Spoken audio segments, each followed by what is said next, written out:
ಕೂಡ ನಾನು ಗೌರವಪೂರ್ವಕವಾದ ಪ್ರಣಾಮಗಳನ್ನು ಈ ಸಂದರ್ಭದಲ್ಲಿ ಸಲ್ಲಿಸ್ತೀನಿ. ಬಂಧುಗಳೇ, ನಾನು ನೇರವಾಗಿ ವಿಷಯಕ್ಕೆ ಬರ್ತೀನಿ. ಇವತ್ತಿನ ಈ ವರ್ಷಾವಾಸ ಕಾರ್ಯಕ್ರಮದ ಒಂದು ಭಾರತದಲ್ಲಿರುವಂತಹ ಬೌದ್ಧರ ಪವಿತ್ರ ಸ್ಥಳಗಳು ಯಾವ್ಯಾವಾಗಿದಾವ ಅಂತ ಹೇಳಿ ತಮ್ಗೆಲ್ಲರಿಗೂ ಗೊತ್ತಿದೆ. ಇದರಲ್ಲಿ ಏನು ವಿಶೇಷತೆ ಇಲ್ಲ, ಎಲ್ಲರೂ ಗೊತ್ತಿರುವಂತಹ ವಿಷಯನೇ ಇದು. ಪವಿತ್ರ ಸ್ಥಳಗಳು ಯಾವ್ಯಾವ ಇದಾವ ಅಂತ ಹೇಳಿ ಬರೀ ನಾನು ಒಬ್ಬಳೇ ಹೇಳಬೇಕಾಗಿಲ್ಲ. ತಮಗೆ ಗೊತ್ತಿರೋದನ್ನ ತಾವು ಒಬ್ಬೊಬ್ಬರಾಗಿ ಒಂದೊಂದು ಹೇಳಿದ್ರೆ ಕೂಡ ಇದು ಒಂದು ಸಂವಾದ ರೀತಿಯಲ್ಲಿ ಒಂದು ಆಗ್ಲಿ ಅಂತ ಹೇಳಿ ನಂದ ಒಂದು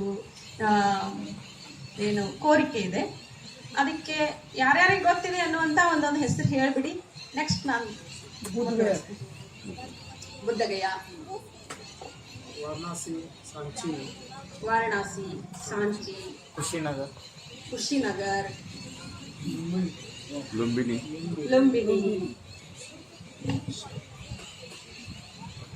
ಓಕೆ, ಎಲ್ಲರಿಗೂ ಇದು ಗೊತ್ತಿರುವಂತಹ ವಿಷಯ. ಎಸ್, ಪಾಟ್ಲಿಪುತ್ರ. ಈ ತರ ಈಗ ಪವಿತ್ರ ಸ್ಥಳ ಅನ್ನೋಕ್ಕಿಂತ, ಭಾರತದಲ್ಲಿರುವ ಪವಿತ್ರ ಸ್ಥಳ ಅನ್ನೋಕ್ಕಿಂತ ಭಾರತವೇ ಒಂದು ಪವಿತ್ರವಾದ ಭೂಮಿ. ಯಾಕಂತಂದ್ರೆ ಇಲ್ಲಿ ಭಗವಾನ್ ಬುದ್ಧರು, ಬಾಬಾ ಸಾಹೇಬರು ಜನ್ಮ ತಾಳಿದ್ದಾರೆ ಮತ್ತು ಅವರು ಬೋಧನೆಯನ್ನು ಮಾಡಿದ್ದಾರೆ. ಒಂದು ವಿಷಯ ತಮ್ಮ ಜೊತೆ ಹಂಚ್ಕೊಳ್ಬೇಕು ಅಂತಂದ್ರೆ, ನಾನು ಏರ್ಪೋರ್ಟ್ ಅಲ್ಲಿ ಕೆಲಸ ಮಾಡ್ತಾ ಇದ್ದೆ. ಮಾಡುವಾಗ ಅಲ್ಲಿ ಈ ಜಗತ್ತಿನ ಎಲ್ಲ ವರ್ಲ್ಡ್ ವೈಡ್ ಏನಿದಾರಲ್ಲ ಎಲ್ಲ ಜನರು ಕೂಡ ಅಲ್ಲಿಗೆ ಬರ್ತಾರೆ. ಅಲ್ಲಿ ಟ್ರಾವೆಲ್ ಮಾಡಬೇಕಾದಂತಹ ಪ್ಯಾಸೆಂಜರ್ಸ್ ಪ್ರತಿಯೊಬ್ಬರು ಇದ್ದಾರೆ, ಪ್ರತಿ ಧರ್ಮ ಗುರುಗಳು ಅಲ್ಲಿಗೆ ಬರ್ತಾರೆ.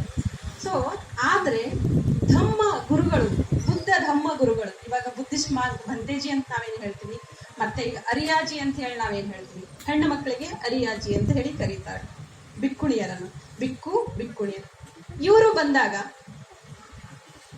ಅಲ್ಲಿ ಟ್ರಾವೆಲ್ ಮಾಡ್ಬೇಕಾದ್ರೆ ಬ್ಯಾಗೇಜ್, ಯಾರಾದ್ರೂ ಏರ್ಪೋರ್ಟ್ ಅಲ್ಲಿ ಟ್ರಾವೆಲ್ ಮಾಡಿದ್ರೆ ಅವರಿಗೆ ಗೊತ್ತಿರ್ತದೆ ಬ್ಯಾಗೇಜ್ ವೇಟ್ ಅಂತ ಇರ್ತದೆ. ಅವ್ರು ಇಷ್ಟೇ ತಗೊಂಡು ಹೋಗ್ಬೇಕು ಬ್ಯಾಗ್ ಒಳಗೆ ವೇಟ್ ಅಂತ ಹೇಳಿ 25 ಕಿಲೋ 15 ಕಿಲೋ ಅಂತ ಹೇಳಿ ಇರ್ತದೆ.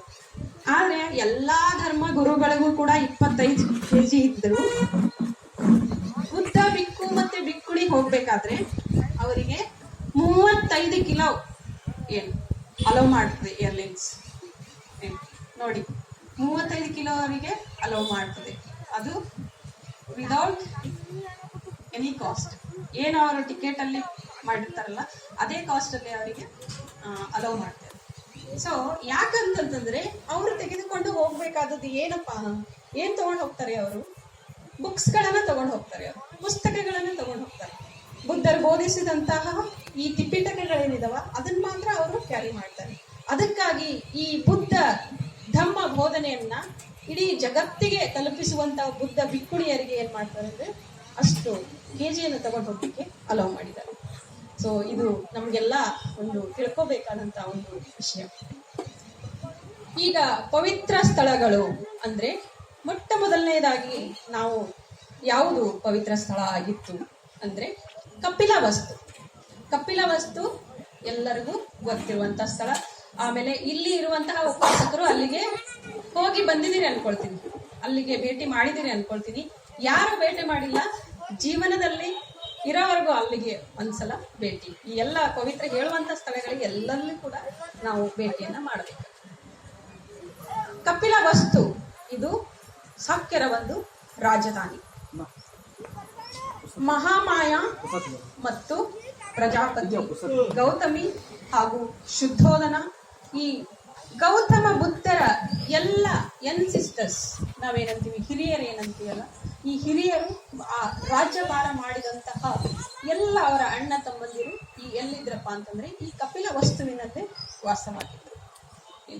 ಸಾಕ್ಯರ ಒಂದು ರಾಜಧಾನಿ, ಆಮೇಲೆ ಕೂಲಿಯರ ಒಂದು ರಾಜಧಾನಿ, ಈ ಜನಪದಗಳು, ಗಣಗಳು ಅಂತ ಹೇಳಿ ಬರ್ತಾರೆ.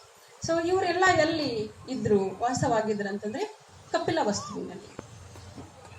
ಶುದ್ಧೋಧನ ಮಹಾರಾಜ ಮತ್ತು ಮಹಾಮಾಯಾದೇವಿಯವರು ಈ ಕಪಿಲ ವಸ್ತುವಿನ ಒಂದು ಶಾಕ್ಯ ಕುಲದ ಏನಾಗಿದ್ರು, ರಾಜ ಮತ್ತು ರಾಣಿಯರಾಗಿದ್ರು. ಗೌತಮ ಬುದ್ಧರು ಅಲ್ಲೇ ಏನ್ ಮಾಡ್ತಾರಪ್ಪ ಅಂತಂದ್ರೆ, ಈ ಗೌತಮ ಬುದ್ಧರು ಅನ್ನೋಕ್ಕಿಂತ ನಾವೇನ್ ಹೇಳ್ಬೇಕು ಅಂತಂದ್ರೆ ಸಿದ್ಧಾರ್ಥ ಗೌತಮ ಅಂತಾನೆ ಹೇಳ್ಬೇಕು. ಯಾಕಂದ್ರೆ ಆವಾಗ ಇನ್ನೂ ಅವರಿಗೆ ಜ್ಞಾನೋದಯ ಆಗಿರ್ಲಿಲ್ಲ. ಅವರ ಇಟ್ಟಂತ ಹೆಸರು ಏನಂದ್ರೆ ಸಿದ್ಧಾರ್ಥ ಗೌತಮ.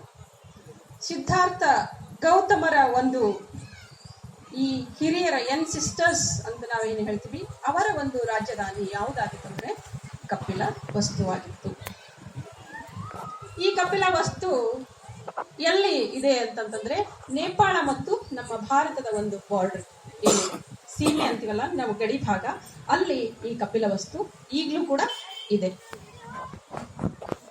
ಮೊದಲು ಅದು ಭಾರತದಲ್ಲೇ ಇದ್ದಿದ್ದು. ಕಪಿಲ ವಸ್ತು 2 ಬರ್ತಾವೆ, ಈಗಾದ್ರೂ ಕೂಡ 2 ಕಪಿಲ ವಸ್ತು ಇದಾವೆ, ಒಂದು ನೇಪಾಳದಲ್ಲಿ ಮತ್ತೆ ಒಂದು ಭಾರತದಲ್ಲಿ. ಏನು ಆವಾಗ ನೇಪಾಳದ ಇನ್ನೂ 2 ಭಾಗ ಆಗಿರ್ಲಿಲ್ಲ, ಭಾರತ ಮತ್ತು ನೇಪಾಳ ಅಂತ 2 ಆಗಿರ್ಲಿಲ್ಲ. ಆವಾಗ ಏನಿತ್ತಪ್ಪ ಅಂತಂದ್ರೆ ಭಾರತದೊಳಗೆ ಕಪಿಲ ವಸ್ತು ಇತ್ತು, ಅಖಂಡ ಭಾರತ ಆಗಿತ್ತು ಆವಾಗ. ಆಮೇಲೆ ಇದನ್ನ ಜಂಬೂ ದೀಪ ಅಂತಲೂ ಕೂಡ ಕರೆಯಲಾಗ್ತಾ ಇತ್ತು. ಸೊ ಕಪಿಲ ವಸ್ತು ನಮಗೆ ಬಹಳ ಒಂದು ಪವಿತ್ರವಾದಂತ ಸ್ಥಳ. ನಂತರದಲ್ಲಿ ಬರುವುದು ಯಾವುದು ಅಂತಂದ್ರೆ ದೇವದಾಹ. ದೇವದಾಹ ಯಾವುದು, ಯಾರ್ದು ಆಗಿತ್ತು ಇದು ಅಂತಂದ್ರೆ ದೇವದಾಹ ಮಹಾಮಾಯ ಅವರ ಒಂದು ತವರು ಮನೆ ಇದಾಗಿತ್ತು. ಏನು ಮಹಾಮಾಯ ಸಿದ್ಧಾರ್ಥ ಗೌತಮರ ತಾಯಿ, ಅವರ ಒಂದು ತವರು ಮನೆ ಏನಾಗಿತ್ತು ಅಂದ್ರೆ ದೇವದಾಹ ಆಗಿತ್ತು. ಇದನ್ನು ಕೂಡ ನಾವು ಅಲ್ಲಿ ಹೋದಾಗ ಭೇಟಿಯಾದಾಗ ನೋಡ್ಬೋದು. ನಂತರದಲ್ಲಿ ಬರುವಂಥದ್ದು ಯಾವುದು ಅಂತಂದ್ರೆ ಲುಂಬಿನಿ. ಲುಂಬಿನಿ ಇದು ಒಂದು ಸಣ್ಣ ಹಳ್ಳಿ, ಏನು ಲುಂಬಿನಿ ಅಂತ ಹೇಳಿ. ಈಗ ಹೆಂಗಿದೆ ಅಲ್ಲ